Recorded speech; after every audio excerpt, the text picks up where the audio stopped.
আমি বারে বারে একটাই কথা বলবো, উনি পাগল হয়ে গেছে। দেখুন, চেয়ারের একটা গরম আছে, সেই চেয়ারের গরমটা উনি উনি হারিয়ে ফেলেছে, উনি সহ্য করতে পারছেন না।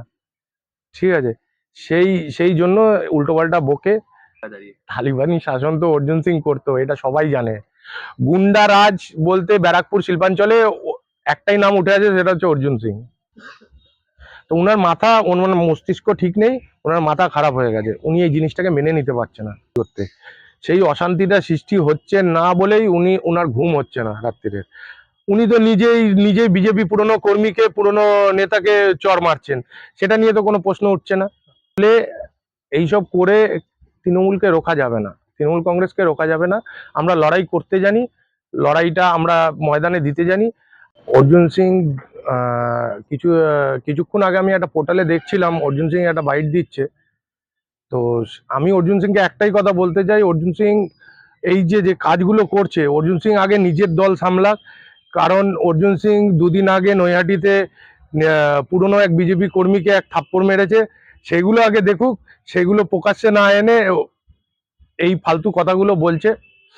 আর রইল কথা, অর্জুন সিং যে আজকে যে আমি দেখছিলাম একটা পোর্টালে, উনি একটা বাইট দিচ্ছিল কাছেপাড়ার ব্যাপার নিয়ে। উনি বলছিল যে আমার সাথে ভুল করে বলে ফেলে যে উনি অরিজিনাল কথাটা, উনি যে গদ্দারের যে স্ট্যাম্প উনার গায়ে আছে, সেটা উনি আজকে প্রমাণ করে দিয়েছে। উনি কিন্তু একটা কথা বলেছে, আমার সাথে যারা যোগাযোগে ছিল, তার মানেটা উনি এটাই বোঝাতে চাইলো যে তৃণমূলের এই 24-এর ইলেকশনে তৃণমূলের এক শ্রেণীর নেতারা এবং কিছু কর্মীরা তার সাথে যোগাযোগে ছিল, কিন্তু সেটা করে কোনো লাভ হয়নি বলেই উনি এখন চাইছে যে একটা দলের মধ্যে একটা বিবাদ, একটা ঝামেলা সৃষ্টি করা। মানে একটা যেটা বিষয় রাখবো সেটা হচ্ছে 2024-এর নির্বাচনে আপনি কিন্তু এই কাছড়াপাড়ায় তাকে রুখে দিয়েছিলেন। কাছড়াপাড়ায় সেরকম কোনো অশান্তির ঘটনা উঠে আসেনি। ভোট পরবর্তীতেও কিন্তু সেভাবে, কিন্তু তার পরবর্তীতে তার যে বক্তব্যগুলো সেখান থেকে কোথাও কি কাছড়াপাড়া শান্তকে অশান্ত করার একটা পরিকল্পনা তৈরি করছে? একদম 100%। দেখুন, আজকে আপনি দেখুন না, ব্যারাকপুর শিল্পাঞ্চলে যে যে ধরনের গুলি চলছে, যে ধরনের ঘটনা, ক্রিমিনাল অ্যাক্টিভিটিস গুলো যেগুলো হচ্ছে, সেগুলো আপনারা খোঁজ নিন। এটা এখন প্রশাসনের আন্ডারে আছে, তবে আপনারা খোঁজ নিন, দেখুন কোথাও না কোথাও অর্জুন সিং এর নামটা উঠে আসবে। তিনি পুলিশ প্রশাসন এবং নির্বাচন কমিশন নিয়েও কিন্তু বারংবার হুঁশিয়ারি দিয়েছেন। এবং পার্টি অফিস, বিভিন্ন পার্টি অফিস নাকি ভেঙে দেওয়া হচ্ছে, তৃণমূলের নেতার কাছে হয়। এগুলো তো কোথাও দেখা যাচ্ছে কিন্তু সরকারি কাজ হচ্ছে, সেই জায়গায় দাঁড়িয়ে কি বলবেন? দেখুন, সরকারের কাজ সরকার করবে। আহ, তৃণমূলের পার্টি অফিস ভাঙা গেছে, সেখানে অন্য কোনো দলের পার্টি অফিস ভাঙা যাবে না, যেটা পিডব্লিউডি ল্যান্ডে আছে। ঠিক আছে, সেটা ভাঙা যাবে না, সেটা কোনো ব্যতিক্রম না। উনি এগুলো বলে মিডিয়ার সামনে থাকতে চাইছেন।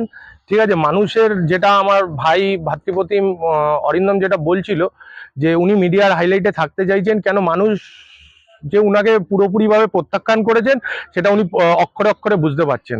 কাঁচরাপাড়া যিনি মন্ডলের সভাপতি রয়েছেন তিনি রাজ্যপালের সঙ্গে সাক্ষাৎকার করেছেন এবং কাঁচরাপাড়া নাকি উত্তপ্ত, অনেকেই নাকি বিজেপির ঘর ছাড়া, সেই জায়গায় দাঁড়িয়ে কি বলবেন? আপনারা আপনারা তো এখানে সব সময় চলাফেরা করেন, আপনারা দেখতে পাচ্ছেন কি কাঁচাপাড়া কোথাও কি উত্তপ্ত আছে?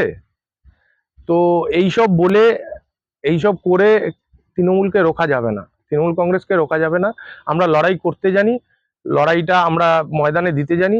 আমাদের মা মমতা ব্যানার্জি, আমাদের মুখ্যমন্ত্রী, উনি আমাদের লড়াই করতে শিখিয়েছে। আমাদের প্রিয় বিধায়ক দেখিয়েছে, আমাদের রাস্তা দেখিয়েছে কিভাবে লড়াই করতে হয়, সেই রাস্তায় আমরা চলছি। বিধায়ক নিয়েও তিনি মন্তব্য করেছেন, আপনি শুনেছেন, সেই বিষয় নিয়ে আপনার কি প্রতিক্রিয়া? আমি বারে বারে একটাই কথা বলছি, উনি হাইলাইট হয়ে থাকতে চাইছেন, উনি বারে বারে কাঁচাপাড়াটাকে খোঁচা দিয়ে উনি চাইছেন যে একটা অশান্তি সৃষ্টি করতে। সেই অশান্তিটা সৃষ্টি হচ্ছে না বলেই ওনার ঘুম হচ্ছে না রাত্রিরে। উনি তো নিজেই বিজেপি পুরনো কর্মীকে, পুরনো নেতাকে চড় মারছেন, সেটা নিয়ে তো কোনো প্রশ্ন উঠছে না। উঠছে কি? দুদিন আগে মেরেছে, দুদিন আগে বিজেপি নেতাকে, নৈহাটি বিজেপি নেতাকে উনি চড় মেরেছে ডাইরেক্ট। তো উনার মাথা, ওনার মস্তিষ্ক ঠিক নেই, ওনার মাথা খারাপ হয়ে গেছে, উনি এই জিনিসটাকে মেনে নিতে পারছে না। এই আপনি যেভাবে 24-এর নির্বাচনে লুকিয়ে দিয়েছিলেন, আগামী দিনে যদি কাঁচরাপাড়ার বুকে আবার অর্জুন সিং আসেন, সেই জায়গায় যদি কোনো গন্ডগোল একটা সৃষ্টি হয়, সেই জায়গায় দাঁড়িয়ে আপনার ভূমিকা কি থাকে? দেখুন, দল আমায় যেভাবে বলবে, আমার প্রিয় বিধায়ক শ্রী সুবোধ অধিকারী এবং আমার কাছাপাড়া মিউনিসিপ্যালিটির চেয়ারম্যান শ্রী কমল অধিকারী যেভাবে আমায় বলবে, সেইভাবে আমরা কাজ করব। আর রুখে দাঁড়াবো তো অবশ্যই, রুখে দাঁড়ানোটা আমাদের শিখিয়েছে আমাদের প্রিয় বিধায়ক সুবোধ অধিকারী। কোনো স্পেসিফিক কিছু কি বলতে চাইছেন যে যাতে তিনি এই কার্যকলাপ থেকে দূরে থাকেন?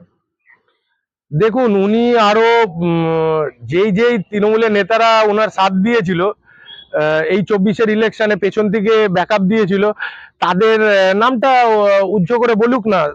অর্ধেক বলে অর্ধেক থেমে যাওয়ার তো কোনো মানে নেই। উনি তো মুখ ফুসকে বলেই দিয়েছে যে আমার সাথে যোগাযোগ বলে কথাটা ঘুরিয়েছে। আমি দেখছিলাম পোর্টালে। তো আমার রিকোয়েস্ট থাকবে আপনাদের কাছে, আপনাদের থ্রুতে আপনারা ডাইরেক্ট অর্জুন সিংকে গিয়ে প্রশ্ন করুন যে কে কে আপনার সাথে যোগাযোগে ছিল। তালিবানি শাসন কি বলবেন সেই জায়গায় দাঁড়িয়ে? তালিবানি শাসন তো অর্জুন সিং করতো, এটা সবাই জানে। গুন্ডা রাজ বলতে ব্যারাকপুর শিল্পাঞ্চলে একটাই নাম উঠে আছে, সেটা হচ্ছে অর্জুন সিং। তো সেই জিনিসটা করতে পারেনি, সেই জিনিসটা আমি রুখে দিয়েছি বা আমরা সবাই মিলে রুখে দিয়েছি। সেই জন্য এখন ওর মাথা খারাপ হয়ে গেছে, ও এখন চিন্তা করছে এখন কি করবে, কিভাবে মিডিয়া হাইলাইটে থেকে ও কিভাবে রিভাইভ করবে। 2026-এ আপনারা যদি ক্ষমতায় আসেন, নতুন কোনো ঝান্ডা নিয়ে বাংলা হক প্রতিষ্ঠা করবেন এবং একটা কথা আশঙ্কাও রাখছেন বাংলাদেশের সাথেও যোগ হয়ে যেতে পারে, সেই জায়গায় দাঁড়িয়ে তাকে কি? আমি বারে বারে একটাই কথা বলবো, উনি পাগল হয়ে গেছে। দেখুন, চেয়ারের একটা গরম আছে, সেই চেয়ারের গরমটা উনি উনি হারিয়ে ফেলেছে, উনি সহ্য করতে পারছেন না। ঠিক আছে, সেই সেই জন্য উল্টোপাল্টা বকে এলাকাটাকে গরম করার চেষ্টা করছে। বিজেপি কর্মীদের বাড়তি অক্সিজেন দিতে চেষ্টা করছে, যাতে ঝুট ঝামেলা করে সেই ব্যবস্থাটা করছে।